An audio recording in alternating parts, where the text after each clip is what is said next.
Welcome to the podcast that focuses on simplifying your TIAA accounts. Your host, Greg Shepard, is an independent fee-only financial advisor that specializes in helping folks in higher ed get the most out of their TIAA accounts. Hey there, folks. Greg Shepard here. TIAA Simplified is the podcast you are listening to. I am, as always, your humble host. I appreciate all you good folks out there listening to this silly little podcast I've been doing for quite some time. Today's topic, I've decided I'm going to talk about two different things. Okay, so we'll break this in two segments. The first one, I'm going to discuss why, from my experience, you all need to quit procrastinating. Okay, there's not really a formal title to the first part of the podcast here, this podcast episode. So it just hinders or revolves around my experience dealing with you all out there when you contact me, and the procrastination I see when it comes to TIAA Traditional and how to increase your position financially within TIAA Traditional, okay? So hang tight with that one. Next part, I guess we'll call it second part of the episode, opportunity cost. So what do I mean by that? Opportunity cost when it comes to, at least my definition of opportunity cost, TIAA Traditional compared to outside bond investments, and also let's throw in money market as well, okay?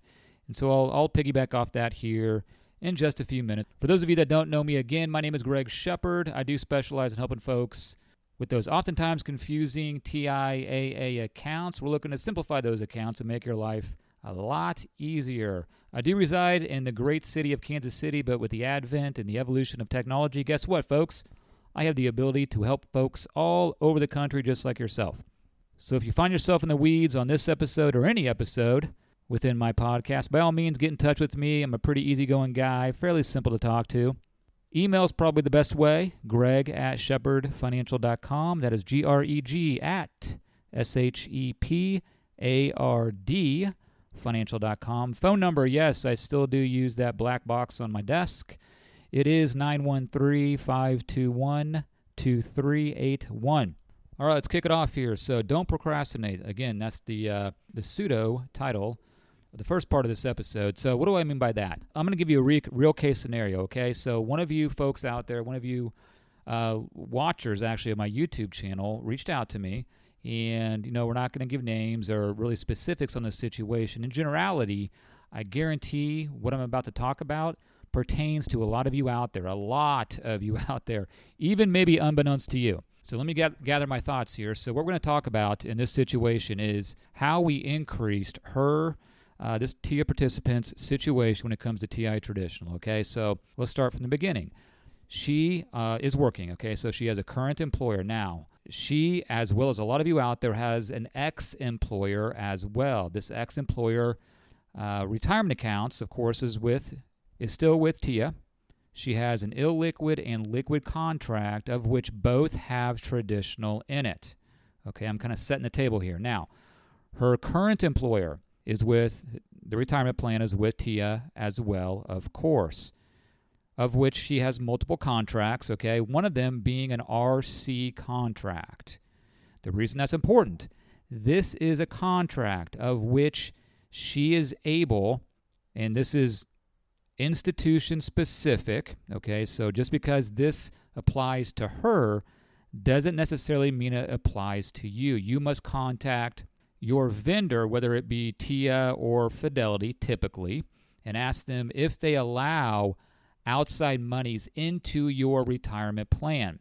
Okay, she had, like I said, multiple contracts with current employer, of which one, which happened to be the RC contract, was the only contract that allowed new money in. Okay, you could roll money in, or transfer, I guess would be the proper term, transfer money from a rollover IRA or an outside employer, ex-employer retirement plan. Now, keep in mind, she contacted me, and we were just going through some strategies. This was not in her purview, all right, not on the table to speak about, but I brought it to her attention. She had, again, ex-employer contracts, one liquid, one non-liquid. The illiquid one, we have an issue with the traditional, so we already have initiated a strategy to liquidate that. Now, she wants to initiate lifetime income, of which it will represent 20 to 30, no more than 30. I'd say 20% in totality. 20% of her portfolio we're going to kick into lifetime income.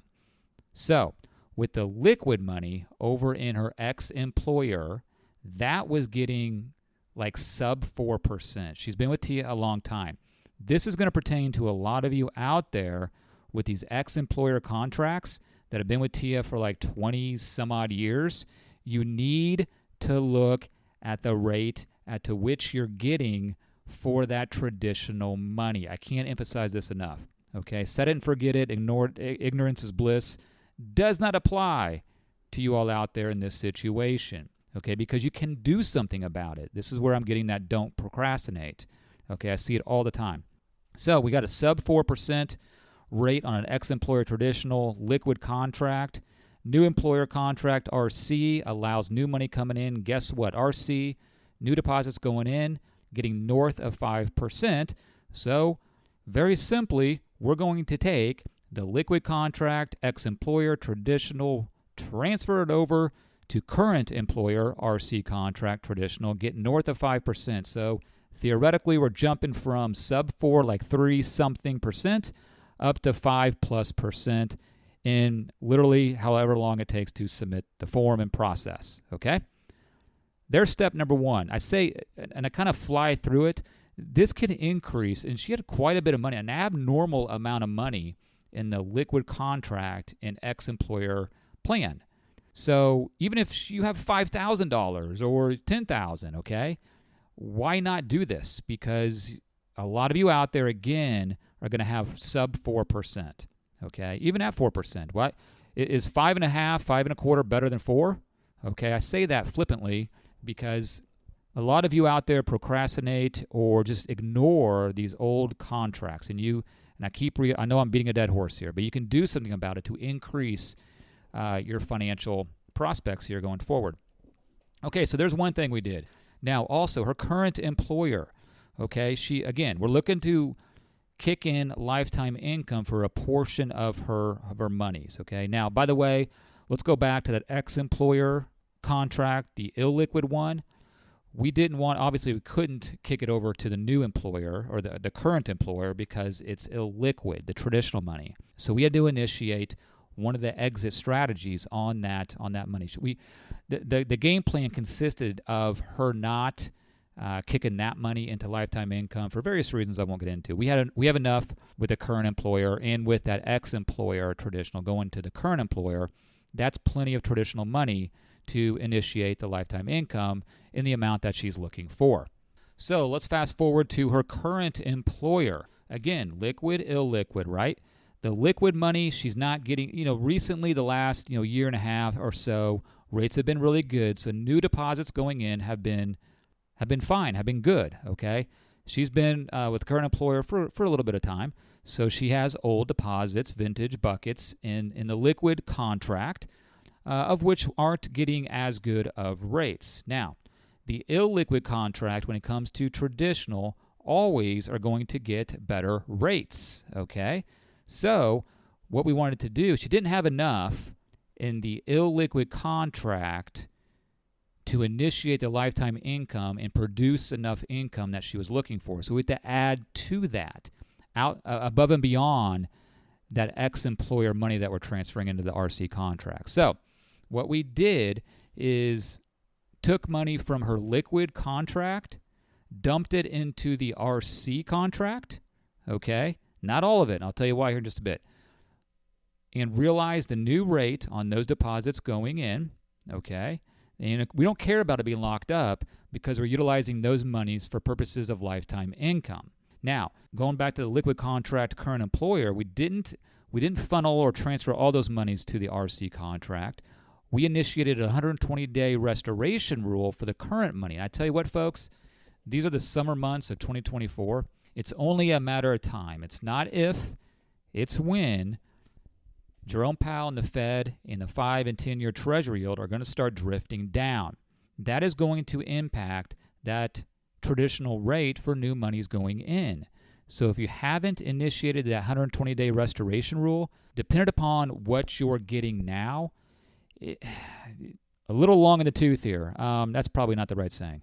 It might be too late. Okay, I don't know if it is. I can't see into the future, of course, with rates, and it also is dependent upon what you're getting now. But you're getting towards. You're in the ninth inning. Okay, I can't think of any cliches. You're in the ninth inning. Okay, for those of you that don't know baseball, that's the last inning without going into extra innings, okay? So I think you get an idea of what I'm talking about. If you haven't done it already, maybe think about some other strategy or get going now, okay? Assuming you have subpar rate of return on your vintage old traditional monies. Okay, so we initiated the 120-day restoration rule on the current contract, and the whole game plan's starting to come together for her. This puzzle is starting to come together. So we have the old, just to kind of surmise here, we have the old former contracts, former employer contracts. One, we're rolling over to an IRA, initiating the 10-year TPA paid out over 9 years, the traditional, the liquid traditional, going over to current contract in the RC, current employer, the non-traditional money in the old employer contract. We're kicking that to a rollover IRA, commingling the non-traditional monies in the liquid and illiquid contract for the ex-employer, okay? So with the current employer, again, 120-day restoration rule on the liquid contract, traditional, for let's just say half of the traditional money. The other monies, we're kicking up to the illiquid contract, realizing the new rate on those deposits, which is boosting her rate up, and we're going to eventually kick in lifetime income for those monies, okay? So she's going to have basically three sources or three buckets of monies once she retires here in a few years. She'll have a rollover IRA of which she can extract for income as needed. She's going to have lifetime income, okay, so for a portion of her retirement paycheck, and of course Social Security when the time comes. She's set. She's set. She's in good shape. And here's something else I'll kind of, added bonus here, added value. A lot of you folks have done a great job, okay? A lot of you folks that are contacting me are within a few years of retirement, right on the doorstep of retirement. But you've done an excellent job, which is pretty much akin to, the higher ed industry. You have a match, or we're not talking about pensions. So you have a match, supplemental, and you've done a really good job of being diligent and contributing a lot towards retirement. But at what point, and this is kind of a question you don't need to answer now, at what point do you say enough's enough in the sense that you have enough money to retire successfully financially? Did I say that correctly? Monetarily, you have enough to retire successfully financially. It makes sense in my head, at least. You get what I'm saying. Piggybacking off that, why, if you're in this boat, if you're in this camp, why do we have 80, 90% in the stock market? I understand you want more. But growth doesn't always grow. Okay, I know the last few years have been great for the stock market, 23 and 24, but it ain't always going to be great, right? Without getting into a lot of economic talks, at some point, the market's going to back up on us. At some point, we're going to go through a recession. Whether that recession be steep or not is irrelevant. It's going to happen, okay? So if you come to the conclusion financially that your game plan is set if done properly, why do we want all this exposure to the stock market? Why don't we kind of chill out a little bit? Understand that the last year and a half-ish has been very good to us in the market, stock markets, and the bond market. Let's chill out. Making 5.2% money market ain't too bad, okay? Maybe reduce risk on some of these high-flying growth investments. I see a lot of you contacting me, and it takes me about 5 minutes to put some numbers together, and I come back to you and say, hey, in a good way, you're done, okay? And what I mean by that is you have, John or Jane Doe, you have enough here financially to live on given the amount that you just told me you needed. So why are we taking this much risk? And the answer is, well, I just, blah, blah, blah, blah. We're kind of skirting around the issue here. Perfectly fine. I understand it. You kind of set it and forget it, and it's done really well, so ignorance is bliss in that regard. But again, I'll reiterate, growth don't always grow, okay? So what happens if the market backs up 20%? Obviously, we don't want that to occur.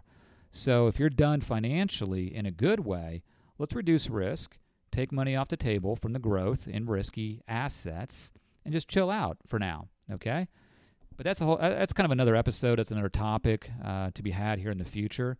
What I want to get across here, the first part of this episode, is, folks, take matters in your own hands, okay? Don't procrastinate. Whether that means, calling me, calling Tia, calling somebody that can help you out. If you're efficient enough to look at your Tia stuff and understand where you could increase your potential financially, then do so, okay? Get help if you're not understanding what I'm talking about. Because someone like myself that understands what's going on, folks, it doesn't take us that long. It's not really that difficult to help you out. You just have to ask, okay? So I encourage you to go down that path, all right? Don't procrastinate. Get off your keister and get this done, all right?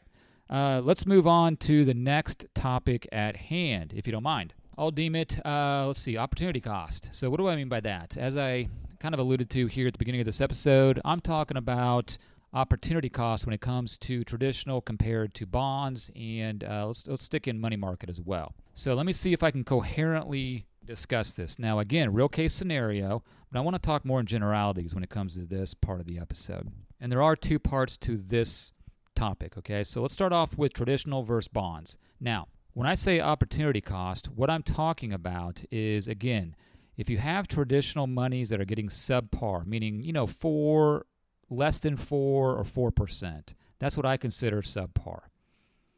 Is it worth keeping those monies where they are with the intention, the knowledge that you're going to kick it into lifetime income, a few years down the road, compared to kicking those monies out, especially on the liquid side, and investing it in outside bond investments? Okay, now, let's dig into that a little bit. So let's just say, hypothetically, you have X thousands of dollars in TIAA Traditional getting 4%. Liquid money, let's say you're over the age where you can do in-service distributions, or not distributions, in-service transfers to a rollover IRA, or if you can get into brokerage link, or you have a wide array of bond investments on the platform, which a lot of you will not have, by the way. Okay, but let's just do the in-service transfer, again, for argument's sake here. Do we want to keep that in 4% traditional, or kick it out to a bond investment, keeping the conservative sleeve of the portfolio here? Right now, we're not really living in reality, even though it is, but it's going to revert back to the norm at some point, I think, here in 2025. Well, I know so. Bond funds getting in excess of 6, 7, 8% interest. That's phenomenal, right? So again, opportunity cost. Do we kick it out, get something that's getting 7% interest, even though it's variable, and that will come down, revert back to the norm, or even 5%, in a year and a half, something like that, and you hold that for the next 7 years until you retire, then extract for income, compared to keeping that in the traditional at 4% with the knowledge that you're getting lower rates, but you're going to kick in lifetime income, 7, 8 years down the road. You see what I'm saying there? Okay, with that payout rate being, I don't know, anywhere from 7 to 8, 9% on the lifetime income. So again, backing up, opportunity cost is foregoing that lifetime income, but getting into investments that are going to produce higher interest for the next 7, 8, 9 years. You see what I'm saying there? Okay, you following? So if you think if you do the math, put pen to paper, and think you'll make more money by keeping it in that subpar traditional for the next 8 years, hypothetically, and then kicking it into lifetime income at an 8-point-something% payout rate, then do that. But if you have no intention of lifetime income, then kick it out to something else, given that subpar performance.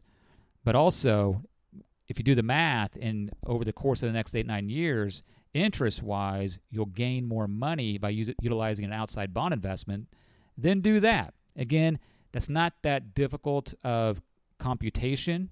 And if you're not efficient in doing that, folks, just ask for help, okay? Again, I guess I'll go back to the first part of the episode. Don't procrastinate, okay? Because that could increase your financial prospects in future in a matter of days, okay? Now, the other opportunity cost I want to discuss with you is traditional versus money market. So let me set the table here. here we are, summer months of 2024, okay? And money market is variable. I know that. Traditional is, air quotes here, guaranteed. You can unpack that, what I mean by air quotes, guaranteed, some other episode. As I mentioned earlier, the Fed 10-year Treasury yield, 5-year Treasury yield, most likely in the future it's going to start going south. I would assume that traditional rates are going to go south as well, especially for new deposits. So what we're talking about really is your future contributions into traditional. Now, a lot of you folks, including my clients, have on the liquid side, for those of you not interested in lifetime income, we are utilizing traditional in lieu of bonds for that conservative sleeve of the portfolio. For those of you not interested in lifetime income, okay? It's been great. I mean, money market's getting 5.2%. TIAA Traditional new deposits has slid down, especially on the liquid side, 4% on the illiquid, around 5%. So the question posed to you at this point in time, latter months of the summer in 2024, do you take those monies, put it into traditional, depending upon what your goal and strategy is? This can be for the illiquid and or liquid side, with the knowledge that you're going to get, let's just say 5%, high fours, okay? On the traditional, it's different for each contract, which is lower than what you're getting currently on the money market, which is again, hypothetical here, 5.2%, okay? That money market's going to slide south. It's variable. When the Fed start cutting rates, that money market's going to go back and revert back to the norm. So in theory, so will new deposit rate for traditional as well. So do you kick in the money from the money market into traditional at a lower rate than what you're getting now for the money market, with the knowledge you're locking in at those rates on traditional going forward, compared to if you stick it in money market where it is now, that's going to drift south. Money markets historically, 2+%? Okay, 2-3%, certainly south of where they are now. All right, so do you see what I'm saying? The opportunity cost of you waiting is losing out on the rate, come September, October, November, December. If it slides down, you're going to be in a situation where that money market's going to slide down as well, and you missed out on the rates on that traditional, which are about the same, maybe a little less than money market now, but you're locking in on those rates going forward compared to money market, which is variable, which is inevitably going to slide south of 5 at some point. Hopefully that made sense. I know some of you are following me. Others, I can see your eyes glossing over. Again, contact someone that can help you out. If you're kind of in the weeds, by all means, contact me, and we'll get you squared away. Real quick email, greg@shepardfinancial.com, greg@shepard financial.com. Phone number 913-521-2381.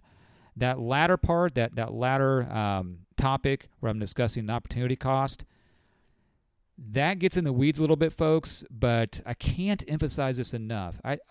10 out of 10 folks that contact me, we can always find something you can improve on, okay? And it typically revolves around traditional. You know the old adage, you don't know what you don't know. So a lot of you folks out there don't know the questions to ask when you contact TIAA, when you contact your outside wealth advisor, especially wealth advisors outside of TIAA. Folks, I'm being honest here. There might be, and I'm in the industry, right? I don't work for TIAA, never have, never will. Great folks over there, great company, but I'm an independent advisor. And I'm being honest with you. There might be 3 or 4 firms that I know of in the country that are doing this TIAA stuff outside of TIAA. So unless you have one of those wealth advisors and the majority of your monies are with TIAA, okay, he or she in that wealth advisor firm aren't going to know all the nuances, especially about what I'm speaking about here. A lot of these strategies get pretty complex and are pretty mature. That's a weird word to use, describing strategies, but we'll go with it. So I just caution you on taking advice from outside wealth managers when it comes to TIAA, because just about every single time I run across you folks contacting me and say, hey, my wealth advisor wants me to do A, B, and C. He or she, being that wealth advisor, typically it's revolving around liquidating TIAA as quick as you can and rolling those monies over to a rollover IRA so they, being the wealth advisor, can charge on those monies. They can't charge on those monies at TIAA, folks, unless they charge their fee on another account outside TIAA on those monies at TIAA. Does that make sense? So just real quick, I know I'm going off on a tangent here. If you have a rollover IRA at wherever, Charles Schwab, and you have $500,000 over TIAA, well, he or she, that wealth manager, can't charge on TIAA, on the $500,000 at TIAA.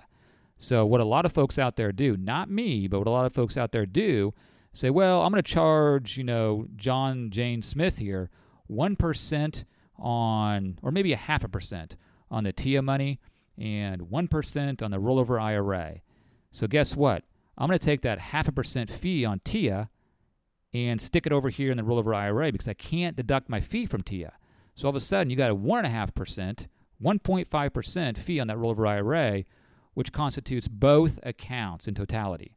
Okay, it's not illegal or anything of that nature. I don't think you're supposed to do that. Honestly, I don't do that. We don't do that here. But I see a lot of advisors do that, and just be knowledgeable on the fees folks are charging you. That had nothing to do with this episode. That's actually a different episode that I'll get into at some point here in the future. That's it, folks. Opportunity cost and don't procrastinate. They kind of coincide with one another, to be honest. So this episode is getting a little long in the tooth. Folks, feel free to contact me. You don't have to be a client of mine for me to help you out. I already gave you my email. Phone number one more time, 913-521-2381. This is Greg Shepard with TIAA Simplified Podcast here, telling you all to take control of your retirement today. Thanks for listening to the TIAA Simplified Podcast. Just because this episode is over doesn't mean you can't continue your TIAA journey. Please visit www.safinancialservices.com to see how you can work with Greg. S&A Financial Services is a registered investment advisor. Information presented is for educational purposes only and does not intend to make an offer or solicitation for the sale or purchase of any specific securities, investments, or investment strategies. Investments involve risk and, unless otherwise stated, are not guaranteed. Be sure to first consult with a qualified financial advisor and/or tax professional before implementing any strategy discussed herein. Past performance is not indicative of future performance.